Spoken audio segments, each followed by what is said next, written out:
IDFM 98 de la bande FM. Bonsoir à tous. Bonsoir à tous. Marie-Dominique Coronel ce soir qui nous fait le plaisir d'être dans les studios. Bonsoir Marie-Dominique Coronel.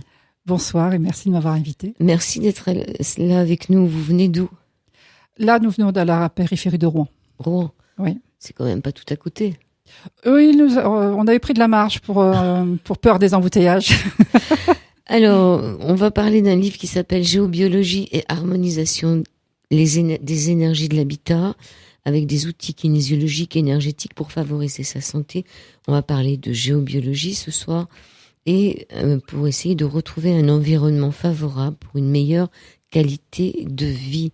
Parlez-nous de votre expérience personnelle, Marie-Dominique Coronel. Comment en êtes-vous arrivée à faire ce que vous faites maintenant après votre premier métier ? Alors, à la base, d'abord, je suis ingénieure chimiste. J'ai fait un doctorat de chimie à Toulouse. Et j'ai travaillé pendant plusieurs années dans l'industrie chimie internationale. Et ça s'est très mal passé avec un petit burn-out par-ci, pas mal de licenciements par-là. Et quand on m'a demandé d'organiser 2 fois de suite des licenciements d'autres personnes, dont le mien, pour que tout ça se passe bien, j'ai dit qu'on allait s'arrêter là. Donc à ce moment-là, j'ai découvert la kinésiologie, pour ceux qui connaissent pas, que je n'utilise pas les raccourcis. Et en fait, ce qui a vraiment... donc, la kinésiologie m'a libéré de beaucoup de stress. Parce que pour ceux qui connaissent pas la kinésiologie, pour pouvoir aider les gens, il faut commencer par s'aider soi-même. Donc j'ai libéré énormément de stress associé... alors, ce que je peux dire, c'est que j'étais dyslexique, dyspraxique, dyscalculique, dysorthographique, dysphasique, ce qui veut dire que mon doctorat arrivait jusqu'à... Vous aviez 10 sur 10. J'avais 10 sur 10, mais avec un Y. Donc là, ça veut dire que les études ont été extrêmement difficiles, passionnantes, mais difficiles. Et donc, j'avais des niveaux de stress assez faramineux. Plus le burn-out dans le boulot, etc. J'étais vraiment avec des grands niveaux de stress. Et en même peu de temps avant d'avoir été licenciée de l'industrie chimique la dernière fois, j'ai eu une petite fille. Donc, j'y croyais plus parce que dans mon doctorat, j'ai travaillé avec des produits très dangereux, je le savais pas. Je pense que c'est pour ça que j'ai fait fausse couche sur fausse couche. Mais en fait, j'ai eu enfin une petite fille. Et quand on a vu qu'elle s'était enracinée, eh bien, on a cherché la nourrice et ensuite la maison autour de la nourrice. Et là, on a eu quand même quelques surprises. Et en fait, c'est l'origine de ce livre. C'est qu'en fait, j'ai commencé à arriver dans une autre planète, mais pour l'instant, j'avais pas encore compris que j'avais changé de planète. C'est-à-dire que cette maison qu'on a trouvée, ça faisait déjà 3-4 ans qu'elle était en vente. Alors, on s'est dit chouette, elle nous a attendus. Hein, on peut dire ça comme ça. Bon, les prix étaient pas très élevés parce qu'il y a quand même beaucoup de travaux. Mais ma fille, bon, elle avait 1 mois et demi quand elle est arrivée et elle pleurait tout le temps. Il fallait lui tenir la main pour qu'elle s'endorme. On n'a pas pu la faire dormir dans le lit. Elle dormait que dans le cosy, ce qui est pas très bon pour le dos, je suis d'accord, mais il y avait pas le choix, sinon elle dormait pas. Et ça a duré des années. Et puis, donc ça c'est en 2000. En 2005, je vais en formation sur les côtes de Caen et c'était au moment des commémorations du débarquement. Donc il y avait un grand raout et j'entends au restaurant une femme qui explique qu'elle était dans une maison neuve, mais que depuis quelque temps ils n'avaient plus à dormir, qu'il y avait plein de fantômes dans sa maison alors que la maison était neuve. Et donc elle a fait venir une passeuse d'âme et la passeuse d'âme lui a expliqué que plus on parle des âmes, plus elles prennent de force. Et elle a vu, cette femme-là, que dans le site de la maison, là où était construite la maison, était un site de crash d'un avion pendant la guerre et que tout le bataillon était là. En dessous. Juste en dessous. Et là, j'ai fait le rapprochement entre le nom de ma rue, qui s'appelle la rue des Fusillés. Oui, c'est pas par hasard. C'est pas par hasard. Mais effectivement, quand j'ai pris cette maison, j'étais encore ingénieur chimiste. Et donc, à l'époque, je m'intéressais à l'histoire, je m'intéressais à développement des communautés, donc je me disais bon, faut qu'on y pense parce que si on n'y pense pas, ça recommencera. Bon, l'histoire a montré que ça recommence quand même, mais ok. C'était plutôt pour moi parler des fusillés, mémoriser ces fusillés, c'était plutôt une mémoire pour pas oublier. Mais en fait non, c'est que nous étions sur la seule maison de la rue et du quartier qui était construite pendant la guerre de 40. Et donc en fait, quand j'ai compris ça, j'ai fait venir une copine qui faisait à l'époque du Reiki, moi j'en faisais pas encore. Et avec le Reiki, elle a senti les énergies de la maison. Et là, elle m'a dit, dans la chambre de ta fille, il y a une quinzaine d'amérantes. Dans cette chambre-là, il y en a tant. À cet endroit-là, il y en a tant. À cet endroit-là, il y en a tant, etc., etc. Et voilà. Alors, qu'est-ce que vous avez fait, Marie-Dominique Coronel? Qu'est-ce qu'on fait quand on se dit qu'on a plein d'âmes errantes qui sont comme ça dans nos maisons? Qu'est-ce qu'on fait? À l'époque, on a essayé mon amie était bien plus avancée que moi en matière d'énergétique. Donc, elle les a aidés à partir. On a fait du Reiki pour équilibrer la maison. Et puis, à plusieurs reprises, j'ai été confrontée avec des gens qui étaient clairvoyants et qui me disaient, non, il y en a encore. C'est une cheminée, j'appelle ça des cheminées, moi. Alors, moi, à l'époque, je visualisais ça autrement. Parce que depuis, j'ai retrouvé des endroits où il y a des cheminées, mais là, je pense que c'est pas ça. À l'époque, ce que je visualisais, c'est que quand dans l'aura, dans l'information énergétique, ce que j'appelle la conscience éveillée du logement, il y a marqué ici, on a libéré des âmes errantes. Quelque part, il y a en sous-titre, candidat au départ, veuillez vous présenter, on vous aidera. C'est une autoroute alors. C'est à peu près ça. Mais une station d'autoroute pour aider à aller plus loin. Et donc au début, je me suis fait aider par plusieurs personnes. Jusqu'à ce que, en 2006 ou 2009, je me souviens plus, j'ai fait une formation et là, j'étais confrontée pour la énième fois à ce sujet-là et j'ai dit, OK, si on me passe le plat aussi souvent, c'est qu'il faut que je le fasse. Et vous êtes devenue une passeuse d'âme rue des Fusillés. Et vous y êtes encore dans cette rue des Fusillés. Ils sont plus là? Oh, ça fait belle lurette. Mais ils reviennent. En fait, les clients nous en amènent régulièrement. Donc, je les aide à partir. La première personne qui m'a aidée avait mis ce que j'appelle moi un ascenseur, c'est-à-dire qu'à l'entrée du cabinet, il y a une espèce il y a une sorte d'ascenseur à âme errante. Mais je sais que si elles traversent la porte, c'est qu'elles ont besoin de se faire connaître. Elles ont besoin de se faire connaître au niveau des clients. Et comment vous le savez, ça? Alors, plus je travaille là-dessus, plus mes capacités extrasensorielles se développent. Et en fait, je les sens. Et si je le sens, j'ai un énorme frisson. Bon, là, je peux vous dire qu'il y en a 2 qui sont arrivés. Il y en a 2 là. Bonjour à vous alors. Voilà, on parle. Qu'est-ce qu'on en fait? On va pas les laisser là, quand même. Non, avant de partir, je les aiderai à partir. Alors, qu'est-ce qu'elles sont venues faire là? Quand on parle d'elles, elles viennent. Quand elles savent qu'il y a une passeuse d'âme quelque part, elles sont susceptibles de venir si elles ont envie de partir et qu'elles n'ont pas su le faire au bon moment. Sans forcément que vous sachiez qui elles sont. Oui, et puis comme je suis ni clairaudiente ni clairvoyante, je le sais jamais. C'est pas un problème. J'ai pas besoin de le savoir. Ça va être utile de savoir lorsque je suis avec quelqu'un, qu'on s'aperçoit je pose des questions. Si c'est des gens de la famille, on va essayer de trouver la famille, la personne qui est décédée, et on va voir s'il y a un message. Bon, comme je suis pas clairaudiente, clairvoyante, en général, le message, c'est de dire arrête de pleurer, je suis bien. Global, je vous le fais en gros. Hein. Il y a parfois des messages plus complexes. Mais quand c'est vraiment un message compliqué, j'envoie à une copine qui est clairaudiente. Donc, on n'est pas seul ce soir, n'est-ce pas, dans cette maison à Enghien-les-Bains. Alors, vous êtes devenue une passeuse d'âme. Il y a des maisons qui tuent. Oui. Il y a des maisons qui blessent. Il y a des maisons qui sont pas forcément gentilles. Qu'est-ce qu'on fait dans ces cas-là? Vous n'avez pas fui, vous êtes resté sur place? Oui. On avait eu du mal à trouver cette maison. Il fallait qu'elle soit grande parce que mon mari avait déjà 3 enfants d'un premier mariage. On en avait un autre pour trouver autant de chambres pour tous les enfants. C'est pas facile de trouver une grande maison. Donc, elle était très bien. Cette maison est plein sud, dans le nord. Une maison plein sud pour des gens du sud, c'est très bien. Non, on est resté. Je me suis fait aider plusieurs fois jusqu'à ce que j'arrive à le faire. Et finalement, elle vous a donné la possibilité de vivre de cette maison, enfin de vivre de ce que vous y avez trouvé. Tout à fait. Tout à fait. Et aujourd'hui, cette maison attire, par la compétence que j'ai obtenue, attire des gens qui ont des capacités extrasensorielles. Il y en a de plus en plus qui ne savent pas quoi faire. Et en fait, elles sont attirées par ma maison et par mes capacités pour les aider à retirer leur stress associé à ce qu'elles ressentent. Oui, parce que c'est pas facile d'avoir comme ça tout un tas de gens qui viennent pour qu'on les aide. Oui. Alors, donc, il n'y a pas que des endroits qui sont négatifs, il y a aussi des endroits qui sont positifs. C'est vrai. Comme Chartres, comme des endroits où on peut aller se ressourcer sans forcément... Et donc, dans ces endroits-là, il n'y a pas d'âme errante. Alors, dans les bons endroits. Bon, de Chartres, moi, j'y suis allée à l'époque où je sentais rien, donc je sais pas. Ça, je peux pas dire. Par contre... les quelques fois où je suis allée dans des lieux, comme je mets dans le livre, hein, j'ai trouvé des lieux magnifiques, aussi bien dans la religion chrétienne, dans la religion musulmane. Enfin, je me rappelle une mosquée particulièrement. Je me rappelle plus de la ville, mais je me rappelle de la mosquée. Je suis allée voir à Saint-Étienne-du-Rouvray où j'habite. Il y a aussi un site dédié à Krishna. Et là, l'énergie est magnifique. Et là, dans ce site-là, ce sont pas des amérantes qu'il y a, mais ce sont des êtres de lumière. C'est-à-dire que j'ai fait dans ce site du mantra yoga. Et au début, il y avait toujours parfois 0, être de lumière. Et en fait, je sentais le niveau vibratoire monter quand ces gens arrivaient. Et en général, il y en avait, jusqu'à 4, quoi. Vous dites aussi que si on a 4 âmes autour de nous, on peut se sentir très très fatigué. Oui. Là, je parle bien des âmes errantes. Les êtres de lumière, non. Les êtres de lumière, on peut avoir froid parce que le niveau vibratoire est tellement différent que ça peut donner froid. Mais les âmes errantes les âmes ont besoin d'une énergie pour vivre sur Terre.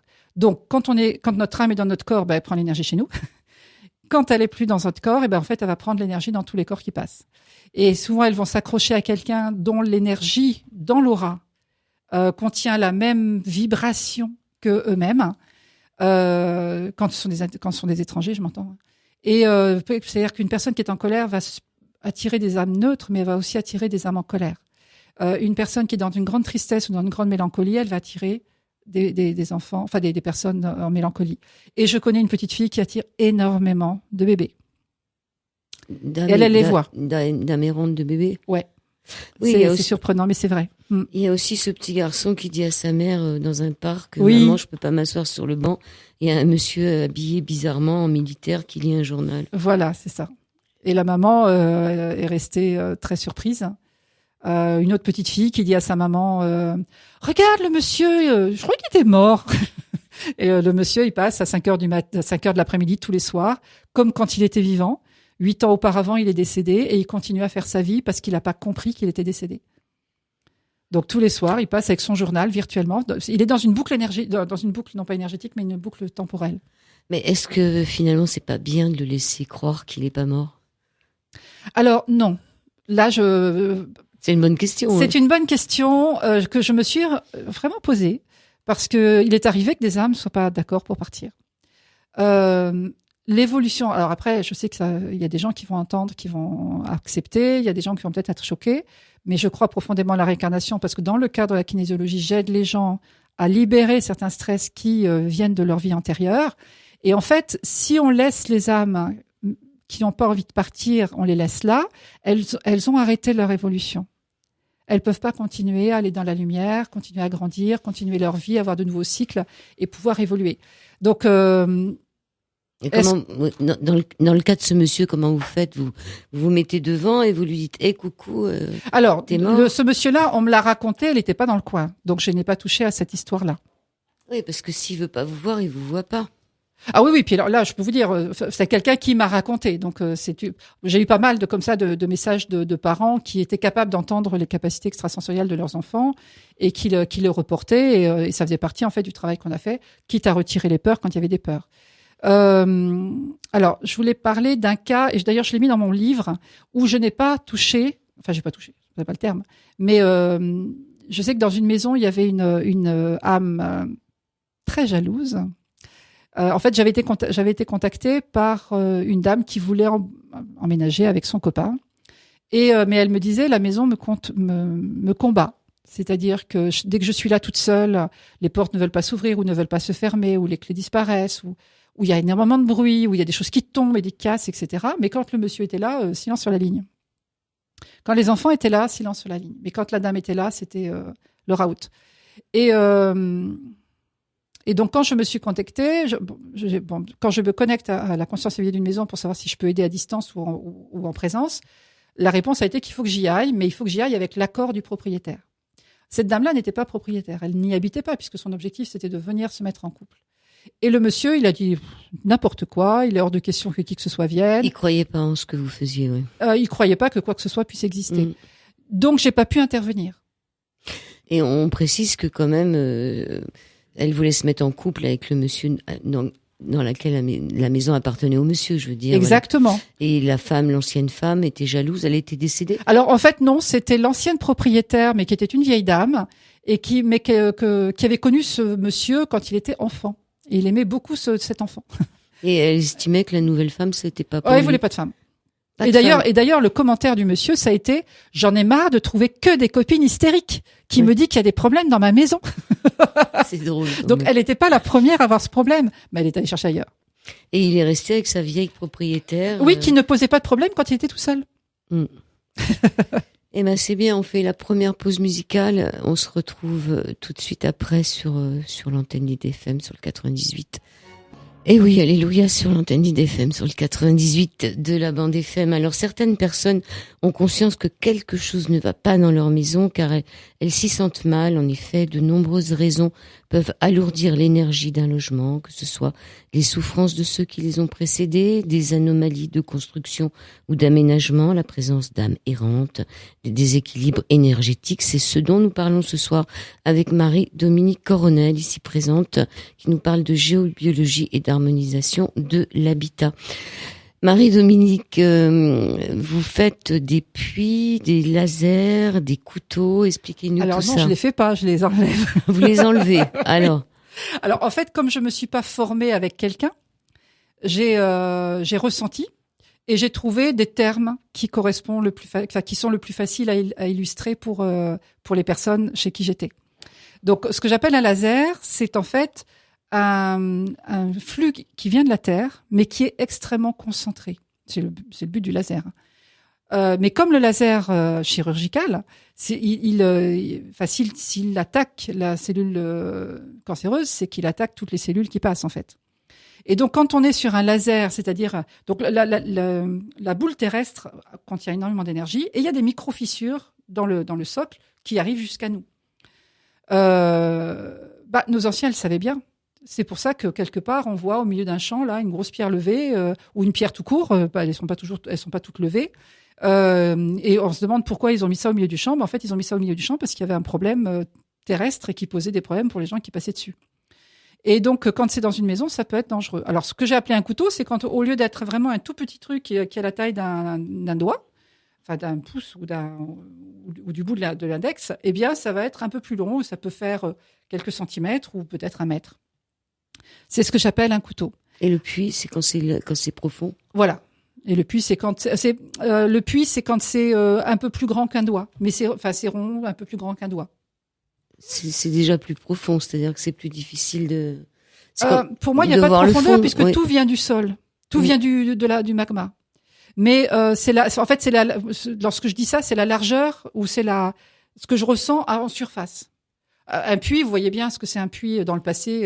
Maintenant, on en voit moins, mais il y en a encore d'ailleurs. Voilà, il y en a encore quelques-uns. Généralement, ils sont fleuris dans les villes. Hein, donc, c'est beaucoup plus large. Donc, le puits, c'est un peu large. Le couteau, c'est très fin et c'est très long. Et puis, le laser, c'est vraiment. C'est un petit puits. C'est un pointillé. Ouais, c'est ça. Alors, vous nous avez parlé des pierres levées, mais il y a aussi chez les Romains, dans votre livre, on apprend qu'ils savaient très bien ça et qu'ils mettaient des moutons. C'est ça.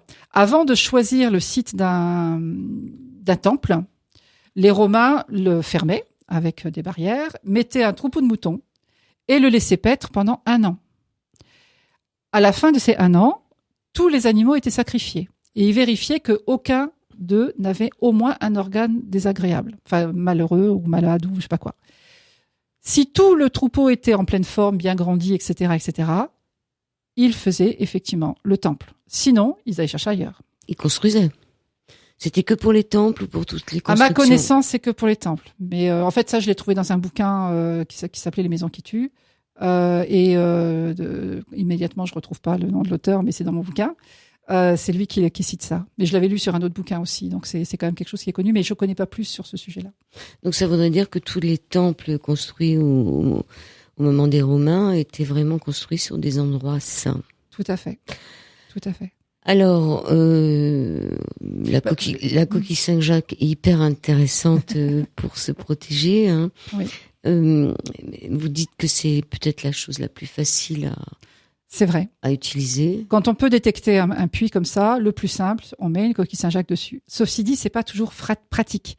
Si, comme un exemple que je donne, le puits, enfin l'espèce de laser où se trouve en plein sur le seuil de la salle à manger, à moins de passer son temps à donner des coups de pied dedans en passant pour rentrer d'une pièce à l'autre, en fait, la coquille Saint-Jacques est pas adaptée.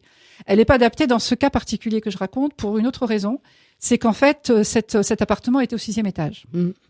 Ce qui veut dire que si on faisait, comme le but de la coquille Saint-Jacques, c'est de recevoir le flux et de le renvoyer comme une parabole. Résultat, les personnes qui sont juste en dessous, non seulement ils le subissent eux aussi à la montée, Mais en plus, ils le subiraient à la descente. Et ils peuvent pas mettre une autre coquille, non, c'est pas possible. Après, ça nous fait un ping-pong, c'est dangereux pour ceux qui sont entre deux. Imaginez que ce soit celui du 6e qui fasse ça, celui du 2e qui fasse ça. Je pense pas que ceux du 3e et du 4e Et on vont peut survivre. pas boucher le trou non, on peut pas boucher le trou en bas. Alors, j'ai découvert qu'effectivement, on peut faire un détournement énergétique. Et là, c'est la puissance de la pensée. Et à partir, d'ailleurs, c'est ce cas-là qui m'a obligé à réfléchir à une autre solution que la coquille Saint-Jacques. Et donc, en fait, on peut demander au guide de la Terre, au déva du lieu, etc., etc. On peut demander de faire moi, je le visualise comme un miroir qui renvoie le flux en horizontal. Résultat, alors je demande que la programmation que je fais, c'est que ce miroir soit mis 1 mètre en dessous de la dernière structure physique humaine. Cet exemple-là se trouvait dans Paris. Donc, je ne sais pas si vous savez un petit peu, les gens qui sont parisiens doivent le savoir, les autres pas nécessairement, c'est que Paris, c'est un gruyère. C'est-à-dire qu'entre le métro, les catacombes, les égouts, les machins, etc., il y a des strates et des strates et des strates. Et en dessous, il y a en plus les restes de Lutèce, etc., etc. Donc, en fait, si on doit faire le détournement, il faut vraiment qu'il soit fait tout en bas. Parce que, imaginons que je mette simplement 1 mètre, comme je fais en campagne, 1 mètre en dessous de la maison. Eh ben, ça risque de tomber sur les adductions. Résultat, l'énergie qui va dynamiser négativement l'eau qui va aller dans le robinet du voisin. Peut-être 3 ou 4 mètres plus loin. C'est pas sain.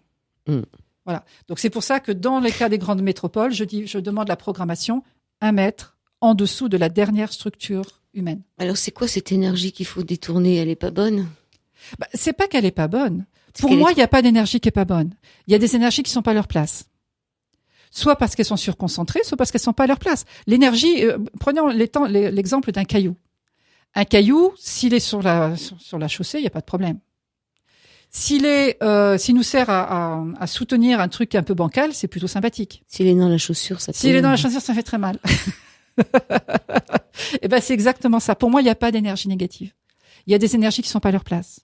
Et elles peuvent devenir toxiques si elles sont pas à leur place, ou dans le cas particulier, si elles sont surconcentrées. Je prends un exemple dans le livre, par exemple, j'avais été appelée dans une maison pour un enfant qui était hyperactif. Et donc, j'analyse la maison, et qu'est-ce que je vois? Il y avait un fameux couteau. C'est la première fois que je voyais un couteau, d'ailleurs, que je détectais un couteau. Et là, il a fallu mettre, à l'époque, je connaissais que la coquille Saint-Jacques, donc vous imaginez, il a fallu trouver 4 ou 5 coquilles Saint-Jacques pour passer le long sous le canapé.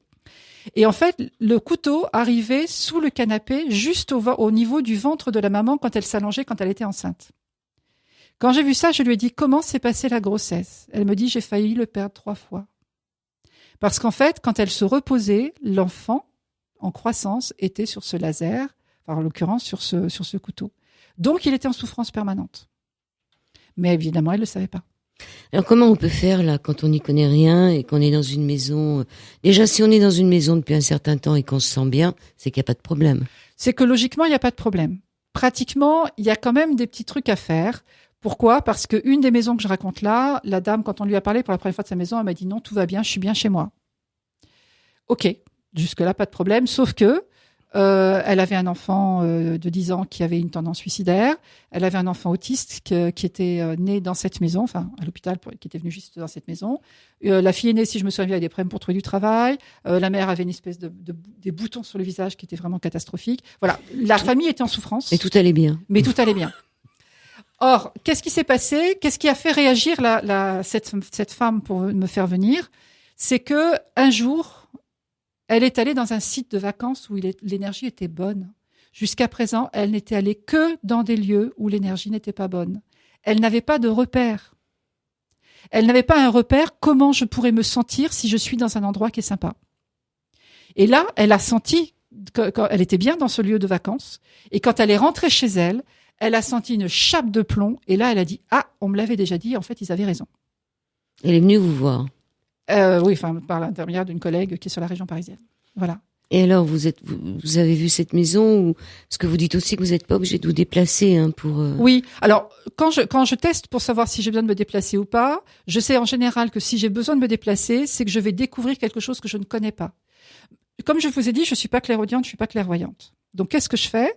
Je me connecte à l'énergie de la maison. Comment vous faites en allant sur Internet? Vous regardez la maison avec Google. Alors, presque. C'est facile maintenant. Non, moi je travaille sur plan. Sur plan. Sur plan. C'est-à-dire que j'appelle la conscience éveillée de la maison. Peut-être que ce serait intéressant que j'explique ce que c'est qu'une conscience éveillée d'un objet. Oui, tout à fait. Pour comprendre ce que c'est qu'une conscience éveillée d'un objet, si vous avez déjà vu une clairvoyante qui prend un objet dans la main, qui ferme les yeux et qui vous dit c'est un petit bout, j'ai dit n'importe quoi, mais il y avait un exemple sur Internet comme ça. Hier soir ici sur cette antenne, c'est de la psychométrie, je crois. Voilà. Donc en fait, bon, moi j'appelle ça des visions sur l'aura, mais bref. Donc en fait, ce qui se passe, c'est que chaque objet, et donc les murs des maisons, on l'a dit tout à l'heure, chaque objet reçoit et ressent ce qui se passe autour de lui.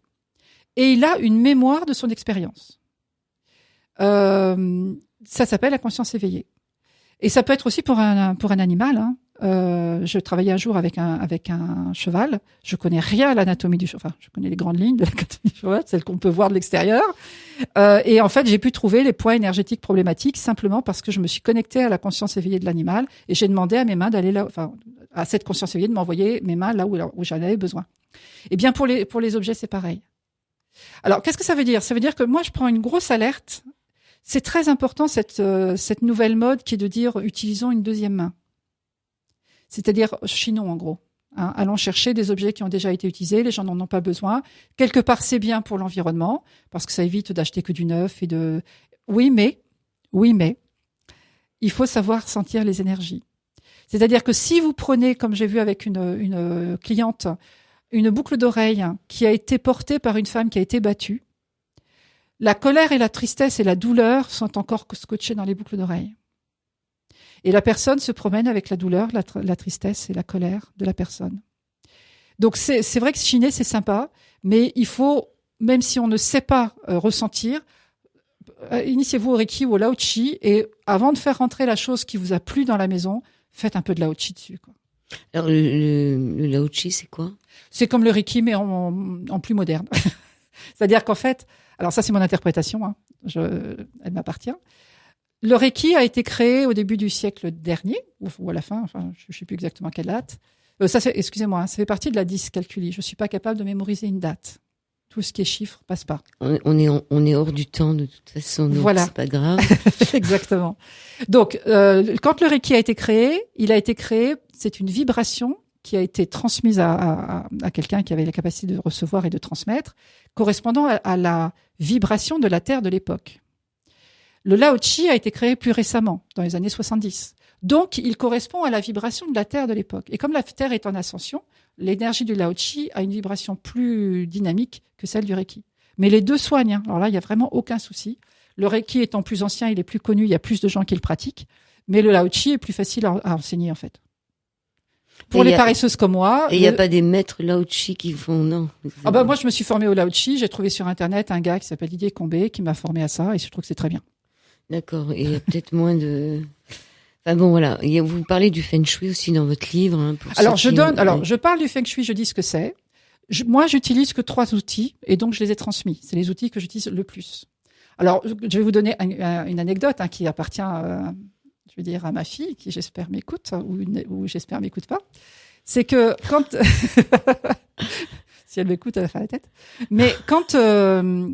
dans tous les éléments, ma fille faisait énormément de cauchemars. Donc, comme elle a été la première à détecter les âmes dans la famille, donc il a fallu changer sa chambre, la nettoyer 1 fois, 2 fois. Et puis, comme elle continue à faire des cauchemars, mais c'était moins fréquent, je me suis intéressée au Feng Shui.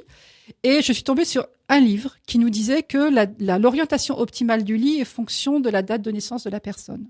C'est dans le livre, d'ailleurs. Voilà, tout à fait. C'est pour ça que je l'ai mis, parce que j'ai mis les 3 outils que j'utilise. Et en fait, qu'est-ce qui s'est passé? On a changé l'orientation du lit. Et ma fille était dans l'orientation des 5 fantômes.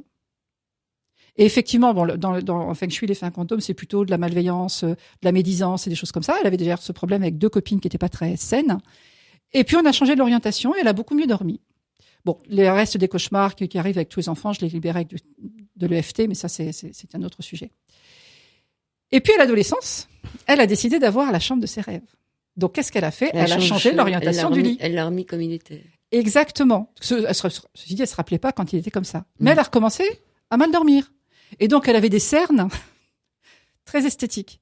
Donc, quand je lui ai rappelé ça, elle m'a dit non, je vais mettre de l'anti-cerne, mais je veux garder ma chambre comme elle est. Alors, elle s'est badigeonnée à l'anti-cerne jusqu'à ce qu'elle change de maison. Et j'espère qu'elle nous écoute là. Oui, peut-être. Peut-être. Il y a d'autres façons de perdre ses cernes sous les yeux. Alors, on a parlé de tout ça. Donc, les réseaux tellurgiques, il y en a plusieurs. Il y a la Hartmann, le Bovie. Là, je ne parle que de deux réseaux. Pourquoi ? Parce que les autres sont plus ou moins superposés. Et en fait, je n'ai mis dans mon livre que les exemples que j'ai trouvés dans ma vie, clientèle ou personnelle. C'est-à-dire que dans les autres réseaux, j'ai pas de cas très très précis. Les réseaux, bon, le Hartmann, il est tellement serré comme maillage que de toute façon, on ne peut pas ne pas l'avoir dans la maison. Hein, c'est 2,10 m sur 2 mètres, il n'y a pas photo. Toutes les pièces en ont un ou deux morceaux. Et on a forcément le lit qui est dessus. Et on a forcément le lit qui est dessus. Alors après, si le lit est bien placé, il n'y a pas de souci. Ce que je raconte, c'est avec mon mari, à un moment donné, j'étais en train d'écrire le livre. Donc j'avais fait ça quelques années auparavant quand j'avais découvert. Puis quand j'ai décidé d'écrire le livre, je me dis, ça fait longtemps que j'ai pas regardé notre lit par rapport à ça. Et il y a plein de gens qui nous écoutent qui vont aussi peut-être vérifier faire la même chose. Oui. Et en fait, je me suis rendu compte que mon mari, qu'il fallait de temps en temps donner un coup de coude pour dire respire, eh bien, il avait la fourchette sternale, qui est donc un des points de réflexe de la respiration, qui était sur un croisement Curie-Hartmann. Mais la différence, c'est que autant Hartmann bouge pas, sauf s'il y a dans le sous-sol des choses bizarroïdes, enfin, genre de l'eau, des matières ferriques et des choses comme ça. Autant le Curie, il bouge dans le temps qu'il fait, c'est-à-dire avec l'humidité, ou dans le temps qui passe. Résultat, en fait, il faut regarder quelle est l'amplitude du mouvement Curie dans l'endroit où on est. Et en fait, à peu près à l'heure où il a l'habitude de se coucher, vers, je me rappelle plus, c'était vers 2h du matin, un truc comme ça, eh bien, il y avait un noyau, un nœud, enfin, les nœuds de Hartmann et le nœud de Curie se retrouvaient au niveau de sa fourchette sternale. Donc, qu'est-ce qu'on a fait? Eh ben, on a déplacé de 20 cm le lit. Donc, ce noyau s'est retrouvé entre nous deux. Et il a beaucoup mieux dormi, d'une part, et de part, il a été capable de lire sans lunettes spéciales pour la lecture. C'est-à-dire que ça avait réduit sa fatigue oculaire. Par contre, ça fait une sacrée barrière entre vous. Hein. Ouais, mais bon, voilà, on peut choisir d'autres horaires. Non, on choisit d'autres horaires. Ah oui, parce que s'il y a que des horaires. Alors comment on va peut-être le voir en dernière partie d'émission. Comment faire, quels outils on peut utiliser pour justement dépasser tous ces réseaux mafieux. Et oui, à Toulouse, il y a des maisons bleues, paraît-il. Marie-Dominique Coronel sur l'antenne d'IDFM pour cette dernière partie. C'est vous qui avez choisi cette musique. Vous venez du Sud alors? Alors c'est là que j'ai fait mes études à Toulouse, oui. Ouais, les études supérieures. C'est là que j'ai fait mon doctorat. Et vous n'aviez pas de problème à Toulouse? Alors, je sentais rien à l'époque. J'avais que des stress liés à la dyslexie, dyscalculie, orthographie dysphasique, c'est tout ce que j'avais comme problème. Mais j'ai vécu des choses fantastiques, hein, parce que j'ai quand même vécu l'incendie du bâtiment de chimie en 86 à Toulouse. J'ai perdu 1 an de travail quand même. Et quand j'ai vu la grande fumée de Lubrizol, là, il y a pas très longtemps, en fait, ça m'a ramené à cette période-là. C'était assez fantastique, quoi. Oui, si on peut dire. Alors. Retour de mémoire. On a parlé des amérantes en première partie. On n'a pas parlé du petit moi, mais c'est dans le livre. On a parlé plus ou moins des entités. Non, on n'en a pas parlé. Les entités, vous dites qu'elles alourdissent, les entités, elles alourdissent notre champ vibratoire. J'ai noté ça, mais. Oui. Et on a dit qu'on allait plutôt aborder en dernière partie les solutions. Alors évitez, si vous voulez ne pas récupérer des amérantes, d'aller dans les hôpitaux et dans les cimetières. C'est là qu'il y en a le plus. Oui, mais c'est aussi, c'est difficile de dire, j'irai pas dans un hôpital pour accoucher, par exemple. Et dans un cimetière non plus. Alors, dans un cimetière, voilà, c'est difficile, à moins de dire à ceux qu'on aime, surtout ne mourrez plus.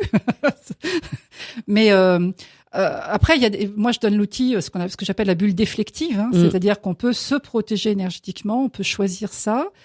On peut choisir moi, par exemple, quand je fais un nettoyage énergétique de maison, je donne à la personne la façon de continuer l'entretien de l'énergie que j'ai donnée.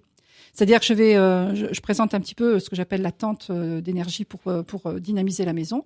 Et en fait, je donne le processus à la personne qui, si elle le souhaite, va continuer à le faire toutes les semaines ou tous les mois, etc., etc. Et puis vous le donnez dans votre livre aussi. Hein. Et je le donne dans mon livre parce que ce qui me paraissait vraiment important, et par contre, tout ce que je donne, pratiquement tout le monde peut le faire. Je parle quand même de choses qu'il faut pas faire, comme la coupure de magie noire, mais si les gens savent pas que ça existe, ils peuvent pas l'imaginer. Mais il y a des choses qu'il faut vraiment pas faire tout seul. Quoi? couper la magie noire quand on n'a pas l'habitude et qu'on ne sait pas se protéger. Même s'il y a un petit rituel dans votre livre. Non, là, je donne vraiment un truc très simple. Mais quoi qu'il arrive, et ce que j'ai marqué qui est vraiment très important, et c'est pour ça que je donne comme technique soit l'autotest kinésiologique, soit le pendule pour pouvoir avoir des questions qu'on va poser à ces guides, c'est de dire on ne fait rien si on n'a pas vérifié si on n'a pas eu un oui à 4 affirmations. 1, je peux le faire en toute sécurité. Bon, moi, quand je le fais pour quelqu'un, pour cette personne, pour sa famille, pour moi et ma famille. Quand on le fait pour soi, si on n'a pas, je peux le faire en toute sécurité pour moi et je peux le faire en toute sécurité pour ma famille, on fait pas. Parce que on ne sait pas ce qui va nous tomber sur le bout du nez. Donc là, dans ces cas-là, on fait venir un spécialiste. Donc je donne vraiment beaucoup de techniques que tout le monde peut faire pour soi. Je donne un outil qui est donc soit la kinésio, soit le test musculaire, soit le pendule pour que chacun... Parce que j'ai donné beaucoup d'outils. Et pour pas que les gens soient un peu perdus, on fait une liste et puis on demande quel est l'outil le plus adapté sur mon problème ici et maintenant. Les déflecteurs, les absorbeurs. Oui. Ça, c'est les outils aussi, ça. Ça fait partie des outils. Alors, qu'est-ce que c'est qu'un déflecteur ? En fait, c'est très simple. C'est la pierre qu'on met au milieu du jardin pour éviter que les enfants aillent sur le laser, par exemple. Hein ? Et si on veut être un peu plus smart, on va faire une belle sculpture, mais en rondeur. Parce que si on fait une sculpture avec des pointes, qu'est-ce qu'on fait ? On refait des ondes de forme pointues et dangereuses. Donc les pyramides, c'est pas bon, ça ? Alors, c'est différent. Je suis pas une spécialiste mathématique sur les pyramides, mais vu la taille des pyramides, d'ailleurs, c'est quand même... Les pyramides sont des concentrateurs. Donc, en fait, ça dépend ce qu'on veut faire. C'est très bon pour momifier un corps, mais pas pour y vivre. Ils disent que ce sont pas des chambres mortuaires. Bon, on parle pas des pyramides ce soir. Non, en plus, je suis pas spécialiste, donc je m'avance pas on n'en sur parle ce que je sais pas. faire. Mais alors, on peut faire un cairn, c'est-à-dire on peut mettre dans un coin de son jardin, si on a un jardin, on peut mettre beaucoup de pierres et laisser un coin à l'abandon, c'est-à-dire ne pas s'amuser ni à retirer les mauvaises herbes ni quoi que ce soit, Voilà. Et faire un coin sauvage avec des pierres. Ça c'est bien. Et puis vous allez nous parler. Mais parce que ça, j'avais trouvé ce truc dans un bouquin. Je trouve que c'est très bien, mais attention, si vous envoyez toutes les énergies désagréables dans ce cairn, vous allez concentrer les énergies désagréables. Donc, si vous le faites comme ça, il n'y a pas de souci, mais vous l'envoyez jusqu'au magma. Vous gardez pas, vous stockez pas une sorte de pile à énergie désagréable dans votre jardin. Et ça, comment on fait alors ? Eh bien, c'est de la programmation. On est dans la pensée créative positive, enfin, la pensée créative.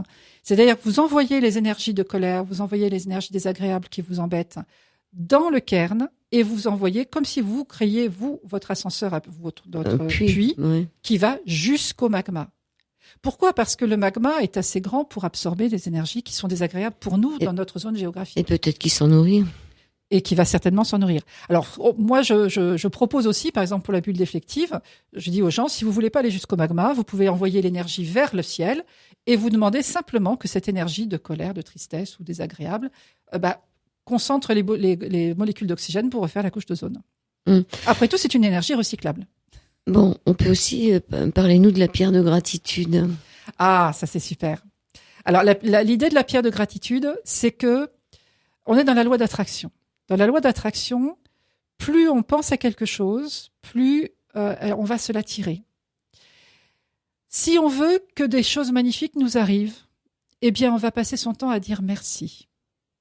Merci au guide, merci à l'univers, merci pour cette magnifique fleur, merci pour cette synchronicité magnifique qui fait que, merci, merci, merci.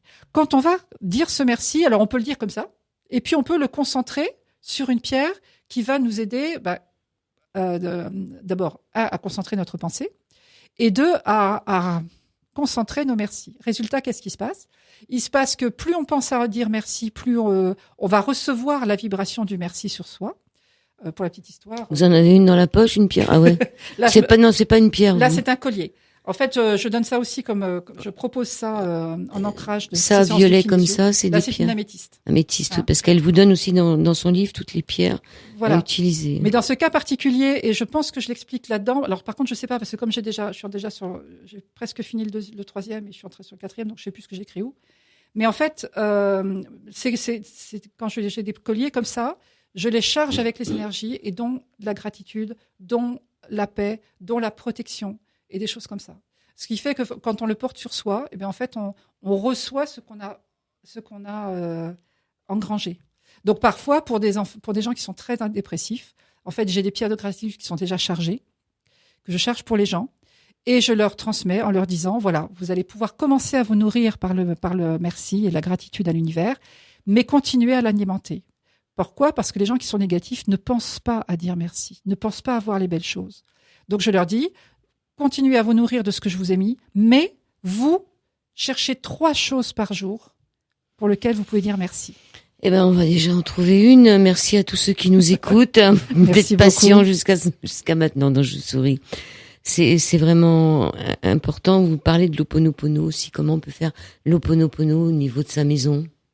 Alors, le Ho'oponopono, donc c'est pour les gens qui connaissent ceux qui connaissent pas, c'est dire désolé, pardon, merci, je t'aime. Alors à la base, c'est uniquement merci, je t'aime chez les Hawaïens. Et en fait, le désolé, pardon a été rajouté par Joey Vitale. Je sais pas comment ça se prononce, ce nom américain, parce qu'il trouvait que merci, je t'aime était un peu compliqué pour expliquer comment on débobinait un conflit. Et c'est vrai que le désolé, pardon explique mieux. L'idée, ça va être de dire, si dans ma maison, j'ai trouvé, on va dire, sur les murs ou sur le meuble que j'ai hérité, je pense par exemple à quelqu'un qui avait hérité d'un meuble, un semainier, qui avait énormément de colère. On la sentait irradier à 2 mètres. Enfin, je la sentais irradier, et pourtant je commençais. À l'époque, je sentais pas grand-chose. Et donc, je ne me rappelle plus, je crois que c'était un héritage familial, mais il y avait énormément de colère. Ho'oponopono va permettre de dire « je suis désolé ». Donc, je prends la responsabilité de ce qui s'est passé à l'époque de façon à le libérer. Je suis désolée de ce qui s'est passé qui fait que cette personne a généré cette colère. Je suis désolée de ce qu'elle a fait à cause de ça. Je suis désolée de ce qu'on lui a fait qui lui a amené ce truc-là.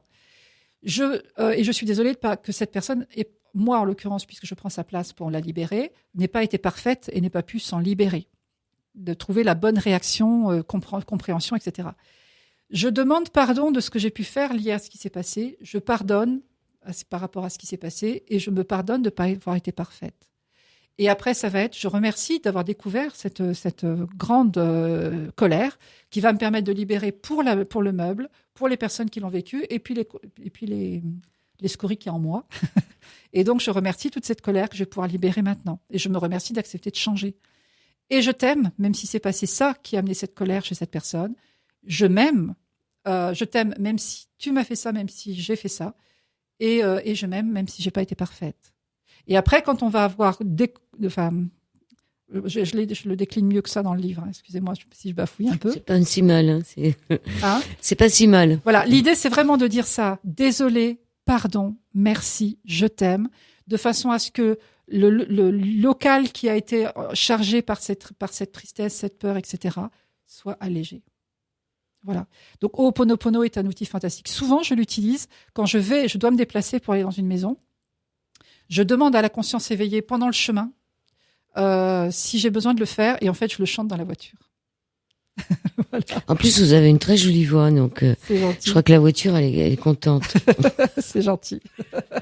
Et nous aussi. Alors, comment on peut vous retrouver, Marie-Dominique Coronel, Coronel, Géobiologie et harmonisation des énergies de l'habitat, aux éditions Quintessence, ressources et santé. On peut vous retrouver, vous avez un site? Alors, j'ai un site sur Facebook, j'ai un site sur les pages jaunes, qu'on peut connecter sur les pages jaunes. On peut me connecter, sur les pages jaunes, on peut prendre rendez-vous pour un contact direct. En tapant Marie-Dominique Coronel. Tout à fait, ou Kinésiologie Normandie. Kinésiologie Normandie. Voilà. Mais avec mon nom, il y a vraiment aucun souci. Et puis, donc on peut prendre des rendez-vous sur place. Et puis, par contre, tout ce qui est déplacement, d'abord, ça se fait pas sur les jours où on peut prendre rendez-vous. Et moi, comme je vous disais, je vais me connecter à la maison. Les personnes vont m'expliquer ce qui se passe dans la maison, au téléphone. Je vais me connecter sur l'énergie de la maison. Je vais détecter s'il y a besoin de faire quelque chose ou pas. Si j'ai besoin d'y aller ou pas. Vous avez besoin d'une photo de la maison quand même. Alors, moi, je travaille pas très bien sur photo. Est-ce qu'on a un petit peu de temps pour vous raconter un truc? Oui, 2 minutes. Un jour, la personne m'a demandé vraiment de travailler sur photo parce qu'elle connaissait que d'autres personnes qui le faisaient. Je l'ai fait. Donc, c'était de la coupure de magie noire. Il y avait vraiment une racine qui était très visible sur le jardin. Et puis, ça s'est bien amélioré pendant quelques temps. Et 3 ou 4 mois plus tard, la dame m'a dit, bon, ça recommence. Donc, elle m'a envoyé les plans, j'ai renettoyé et ça recommence quelques mois plus tard. Et donc, je suis finie par y aller. Et en fait, qu'est-ce qui s'est passé? C'est que le plus gros le plus grosse concentration de magie noire était devant la maison. Or, les gens, quand ils m'envoient les plans, ils m'envoient pas les plans avec le jardin, ils m'envoient les plans avec le jardin. Parce que c'est ce que je demande, hein. Le jardin, la maison. Et maintenant, je demande, donnez-moi aussi la rue qui y amène. Parce que parfois, la magie noire, elle est juste devant. Et là, en fait, les puits de magie noire les plus importants étaient sur le parking. Donc, quand la voiture passait la nuit, elle passait la nuit sur ce puits de magie noire. Donc, se dynamisait la magie noire. Et les gens, chaque fois qu'ils prenaient leur voiture, ils se prenaient ce parfum pas très agréable qu'ils ramenaient à la maison. Donc, parfois, ça fait partie des choses qui font que j'ai besoin d'y aller parfois. Comment on va faire pour se débarrasser de tout ça? Un jour ou l'autre, il va bien falloir qu'il n'y en ait plus, non? Oui. Bon, Oui. Bravo en tout cas de vous en occuper. Vous formez des gens aussi? Alors, je fais des petits ateliers. Pour l'instant, je forme individuellement, en formation individuelle, ce genre de choses. Par contre, je fais des petits ateliers pour que les gens découvrent leurs capacités extrasensorielles.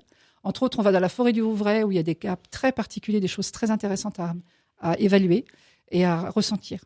Donc, je fais des petits ateliers sur 6 personnes. Je préfère faire des couples. Et je reviens dessus, vous n'avez pas un site personnel où on retrouve tout ça? Un site? Si, sur les pages jaunes. Oui. Donc j'ai un site en fait, c'est ce local, les pages jaunes envoient à mon site. D'accord. Internet. Ok. Et le site internet, il s'appelle? Kinésiologie Normandie. D'accord, kinésiologie. je suis têtue. Kinésiologie-normandie.fr. Eh ben, on sait tout. Je vous remercie, Marie-Dominique Coronel.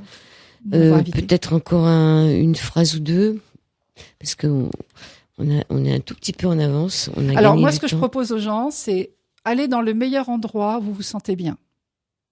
Fermez les yeux, ressentez votre corps.